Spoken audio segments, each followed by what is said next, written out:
I'm Adam. And I'm Pim. And this is Where There's a Williams, There's a Way. Hey Pim, do you ever wonder about your brain?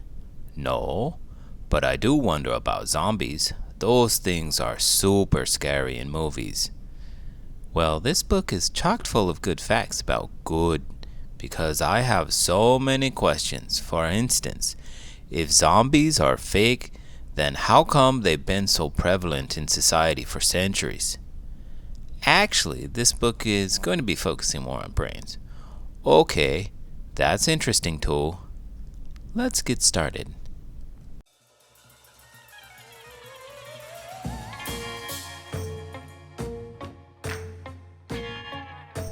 Brains, Not Just a Zombie Snack by Stacy McAnulty, illustrated by Matthew Rivera. Animal brains: sperm whale, owl, beagle, cat, dolphin, mouse, human, African elephant. Don't worry, I'm not going to eat your brains. I gave that up hours ago. Human brains used to be my favorite food. About 75% water, 100% delicious. The brain is not a meal, I keep telling myself, and it is not a muscle. 0 days since last brain eaten. Nope. Your heart is a muscle, and you have muscles in your arms and legs, fingers and toes, stomach and back, and even your face. You have more than 600 muscles, but only one scrumptious brain. Your brain is the boss, the coach, the captain, the command center, the main computer, but tastier than a computer. Open, all brains welcome. Here's a list of things your body can do without your brain. And here's a list of things that are yummier than your brain. Yep, you're pretty useless without your brain, and much less appetizing. If someone nibbled on your brain, you wouldn't even know it. Your brain can't feel pain. It can't feel anything. But if a vampire nibbled on your thumb, you'd know that. The nerves in your thumb would send a message to your brain, and your brain would send a message back telling your thumb to get out of the vampire's mouth. All in a matter of milliseconds. Well, I never! So now they're going to talk about vampires too? I think that it's just a silly way to talk about different scenarios. Instead of talking about being bitten by someone else from your class, they use a fictional being. So what's next? An ogre to talk about bullying? The brain receives messages from your 5 senses. Touch. Your skin is your biggest organ, and it feels things. Sound. Your ears can hear a zombie sneaking up behind you, unfortunately. Sight. Your eyes can see a zombie approaching from the front, unfortunately. Smell. Your nose isn't just for picking. Taste. Your brain is tasty. You taste with your tongue. I need a snack. I want some bran flakes.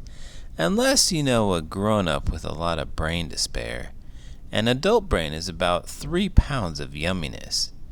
A sperm whale's brain is about 17 pounds, but that's actually small compared to the size of a sperm whale. Plus, I can't swim. Sperm whales, 17 pounds. African elephant, 11 pounds. Beagle, 0.16 pounds.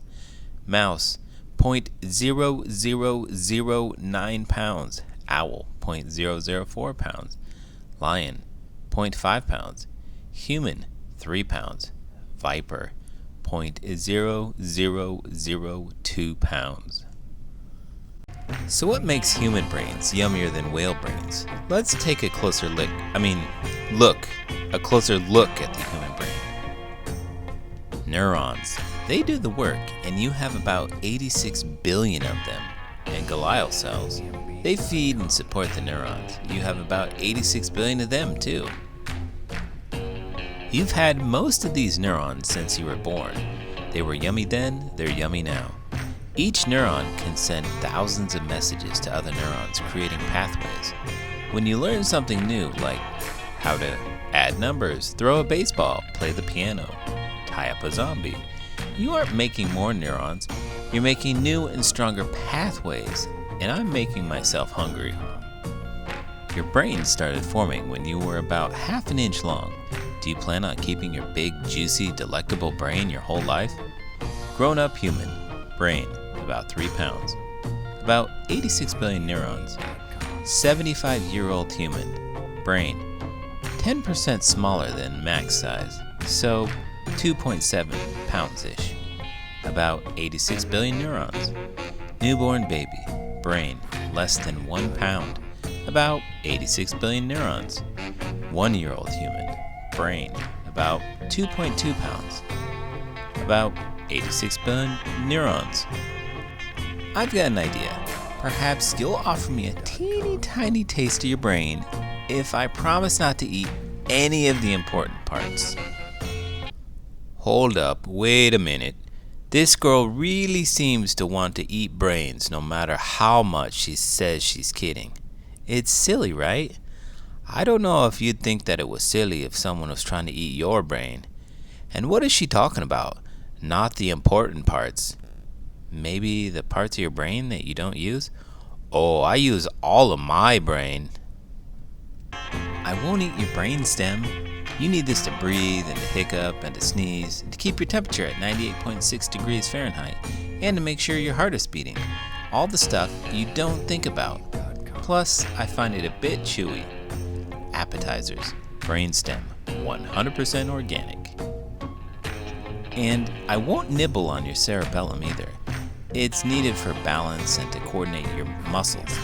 Like, say if you want to run away from a zombie later, you'll want your cerebellum. Specials, cerebellum, fresh and seasonal. I like the cerebrum, the gray stuff. It's the biggest part and comes in 2 halves, left and right. Things divided in halves are meant to be shared, don't you think? The cerebrum is filled with good stuff like seeing, hearing, emotions, problem solving, imagination, and memory. Sweet, sweet memories. And the cerebrum is mouth-wateringly wrinkled. Cerebrum. Parietal lobe, frontal lobe, occipital lobe, cerebellum, brainstem, temporal lobe. Less smart animals have smoother brains. Mouse and bunny brains have hardly any wrinkles and hardly any flavor. Blech! I'd rather eat Brussels sprouts than rodent brains. Mouse, cat, raccoon, bear, human, perfect! Dolphin, cauliflower. By eating your brain, I would be doing you a favor. Your brain uses a lot of energy, enough to power a light bulb. I'm saving you energy. Save energy, eat brains, think green, conserve now, protect the planet, take care of our planet, be polite, turn off the lights. Every day is Earth Day. Stop wasting energy. So, what do you say? Please, please, please just share a bite, or a spoonful, or a lick. Can I just smell your brain? Fine, keep your brain, keep all of it. I just hope you do something great with it. Like write a book about zombies. Hey Adam, didn't you write a book about zombies? 2 of them. What was it called? Revenants, but they're not kids' book. People should still check them out on Amazon though. This is the wrong audience. Maybe not the parents.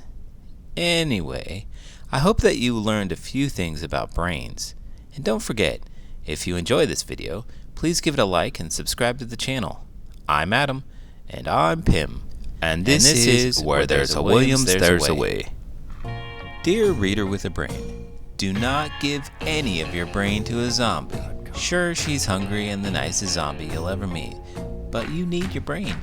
You may have heard that you only use 10% of your brain, but that's not true. You use all of it, just not all at once. The study of the brain is called neuroscience, and it's a fairly new and exciting field.